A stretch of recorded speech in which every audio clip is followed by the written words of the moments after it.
Shalom, bagaimana kehidupan rekan-rekan dan kabarnya di atas kapal? Saya memberkati semua yang bekerja di atas kapal dalam nama Tuhan Yesus Kristus Allah kita. Kiranya Allah menyinari wajahnya atas kalian dan melimpahkan kasih karunia-Nya kepada rekan-rekan semuanya. Kiranya Tuhan mengangkat wajahnya atas rekan-rekan semua dan memberikan damai sejahtera, tentunya juga memberikan perlindungan kepada kalian. Amin. Hari ini saya ingin berbicara tentang tujuan sejati asli kehidupan ini. Setiap orang memiliki tujuan hidup sesuai keinginannya masing-masing. Tetapi banyak yang tidak mengerti dengan sungguh-sungguh apa tujuan sejati hidup yang harus kita jalani di dunia ini. Tanpa menyadari tujuan sejati kehidupan, banyak orang hanya mengejar tren, mengejar nilai-nilai dunia seperti ingin terkenal, ingin hebat, dihormati, menjadi kaya, atau juga hanya untuk bertahan hidup di dunia ini. Namun, meskipun seseorang telah menjadi kaya, jika ia tidak menemukan makna sejati hidup dan nilai sejati kehidupan, maka hidupnya tidak akan damai. Ia akan terus gelisah, tidak puas, tidak tenang, tidak nyaman, tidak mengalami kedamaian sejati dalam hidupnya. Itulah sebabnya hari ini saya ingin mengajak kita memberikan perhatian kembali kepada pertanyaan sederhana. Apa sebenarnya tujuan hidup manusia yang seutuhnya? Dalam kitab Kejadian tertulis bahwa ketika Allah menciptakan langit dan bumi, ia menciptakan manusia menurut gambar dan rupanya. Ini menunjukkan bahwa antara Allah dengan manusia ada satu hubungan yang nyata, akrab, intim, dekat, dan sangat pribadi. Dalam kitab Keluaran, ketika bangsa Israel dibawa keluar oleh Tuhan dari Mesir dan Tuhan mulai membentuk satu bangsa, Tuhan menyatakan dengan sangat jelas apa yang harus dilakukan dalam relasi atau hubungan tersebut. Keluaran pasal yang ke-19 ayat yang ke-6 mengatakan demikian. Allah yang Maha Kuasa itu sangat ingin supaya ada hubungan sehingga dia berfirman kepada Musa untuk menyampaikan kepada orang Israel. Dikatakan demikian. Apabila kamu sungguh-sungguh mendengarkan suaraku dan berpegang pada perjanjianku, maka kamu akan menjadi harta kesayanganku. Bahkan bukan harta kesayangan saja, tetapi menjadi satu kesayangan di antara segala bangsa. Sebab seluruh bumi adalah milik Tuhan. Kamu akan menjadi bagianku. Kamu akan menjadi bagiku kerajaan imam dan bangsa yang kudus. Bangsa yang kudus bicara mengenai bangsa yang dikhususkan, diberikan perhatian besar, disayangi, dicintai, diberikan satu anugerah besar. Menjadi bangsa imam dan bangsa yang kudus berarti orang Israel dan kita juga hidup di dalam ketaatan pada firman Allah dan menjaga perjanjiannya itu. Yaitu apa? Yaitu membangun hubungan yang intim dengan Tuhan melalui penyembahan. Setiap manusia yang hidup memiliki tujuan yang sangat nyata, yaitu menyembah Allah. Ini menunjukkan bahwa manusia harus dan sangat butuh untuk terhubung dengan Tuhan. Jika kita tidak menyembah Tuhan dalam hati kita dan dalam hidup kita, berarti kita tidak memiliki hubungan dengannya dan kita sedang kehilangan koneksi kita dengan Sang Pencipta alam semesta dan hidup kita. Sayangnya, ketika bangsa Israel telah tinggal di tanah Kanaan, mereka gagal menyembah Tuhan. Mereka tidak mentaati firman Tuhan. Mereka mengingkari perjanjian yang telah mereka buat sendiri dengan Tuhan. Akibatnya bangsa itu menjadi hancur. Bangsa itu tercerai-berai keluarga mereka tercerai-berai. Mereka mengalami kesakitan yang luar biasa. Bahkan yang lebih sedihnya lagi, mereka dibawa sebagai tawanan oleh musuh keluar dari bangsa mereka. Namun di tengah keputusasaan itu, Tuhan sekali lagi menunjukkan kasih karunia-Nya. Ketika Tuhan membebaskan bangsa Israel dari Babel atau Babilonia, Ia mengingatkan mereka, kenapa sih mereka bisa gagal?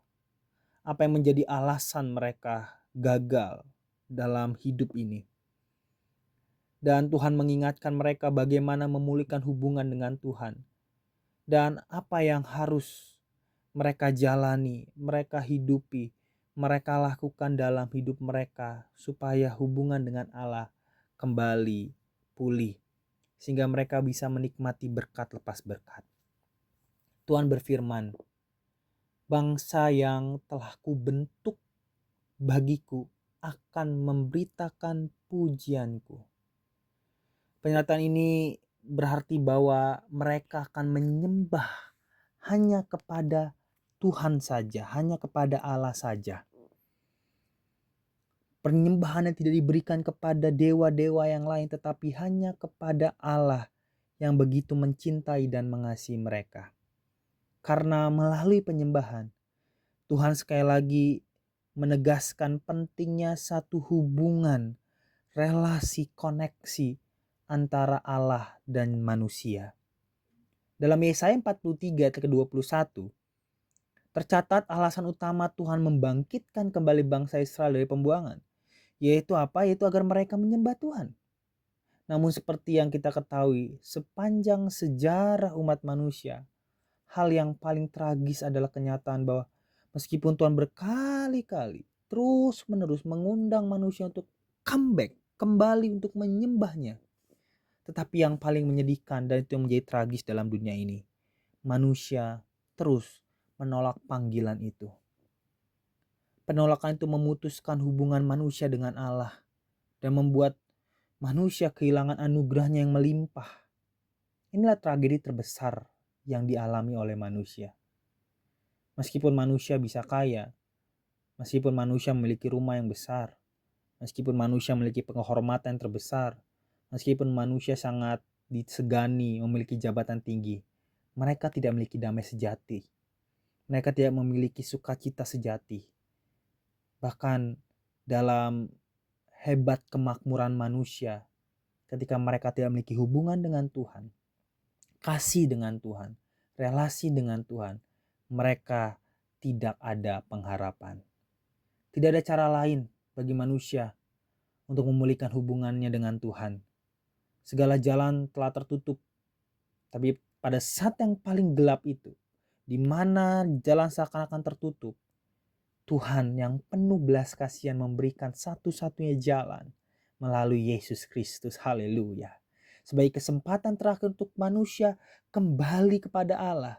Supaya manusia menangis, bertobat, menyesal, bersyukur akan kasih Tuhan. Dan manusia bisa memulihkan hubungannya dengannya. Itu sebabnya Yohanes pasal yang ketiga 16 mengatakan, karena begitu besar kasih Allah akan dunia ini sehingga Ia memberikan anaknya yang tunggal, supaya setiap orang yang percaya kepada Yesus, kepadanya, tidak binasa melainkan memperoleh hidup yang kekal. Dan jika seseorang ada dalam Kristus, ia adalah ciptaan yang baru. Yang lama sudah berlalu. Dan lihat-lihat ini yang luar biasa. Yang baru sudah datang. Bukan akan datang, tapi sudah datang. Itulah firman Tuhan yang begitu luar biasa bagi kita. Saudara-saudara yang terkasih, ini kabar baik yang luar biasa bagi kita. Meskipun manusia tidak mentaati firman Tuhan, meskipun manusia menjauh dari Tuhan, meskipun manusia jauh dari ibadah, Tuhan tidak pernah membatalkan janji kasih-Nya kepada kita umat manusia. Tuhan tidak pernah berhenti untuk mencintai kita, mengasihi kita. Ada alasan yang sangat nyata mengapa kita harus memahami karya keselamatan Tuhan melalui Yesus Kristus. Yaitu apa? Yaitu karena Yesus memberikan kepada kita pelayanan pendamaian. pendamaian antara kita dengan Allah. Yesus mengerjakannya. Apa maksudnya dari pelayanan perdamaian itu? Pendamaian itu berarti bahwa manusia dapat kembali dipulihkan. Catat baik-baik, pendamaian berarti bahwa manusia dapat kembali dipulihkan hubungannya dengan Tuhan. Dan cara satu-satunya untuk kembali dalam hubungan yang intim dengan Tuhan hanya satu jalannya, yaitu dengan menyembah kepadanya.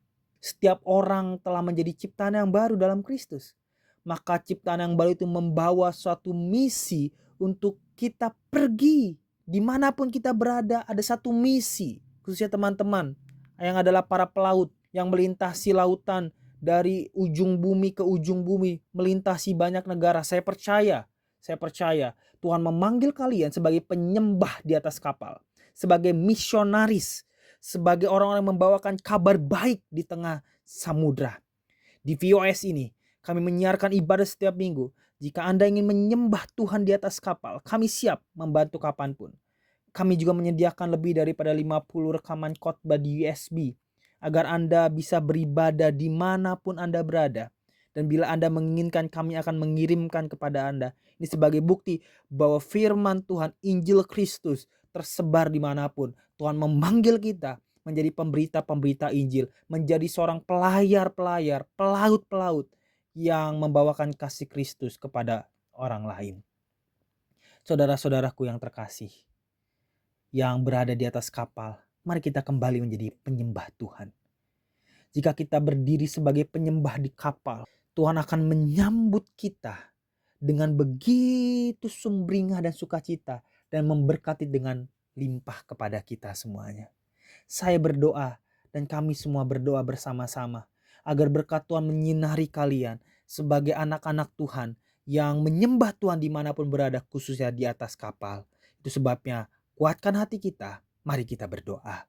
Tuhan, Engkau memanggil kami menjadi penyembah-penyembah-Mu Tuhan. Dimanapun kami berada, sejauh manapun Tuhan membawa kami, di kapal-kapal kami tidak akan pernah berhenti untuk menyembah Tuhan. Kami tidak akan pernah berhenti untuk menyatakan kabar baik kepada orang lain. Kami akan terus membawa kasih Kristus kepada orang lain. Itu sebabnya Tuhan, penuhkan kami dengan kasih Kristus. Penuhkan kami dengan kebaikan Kristus. Sehingga kasih itu bisa kami bagikan kepada orang lain. Di dalam nama Yesus. Kami tidak ingin hidup sendiri lagi. Kami gak mau hanya mementingkan diri kami sendiri. Kami bukan cari uang untuk dapat kaya, bukan hanya untuk membeli mobil, bukan untuk mendapat jabatan yang tinggi, bukan Tuhan. Tetapi ketika kami menjadi seorang pelayar, kami ingin menjadi berkat bagi banyak orang. Ketika ada orang yang lemah, kami terus menopang mereka. Dan itu bisa kami lakukan karena kami memiliki hubungan yang erat dengan Roh Kudus, hubungan yang erat dengan Tuhan. Kami mengalami pendamaian di dalam Kristus. Kristus telah membuat hidup kami menjadi baru. Yang lama sudah berlalu, yang baru sudah datang. Haleluya. Amin.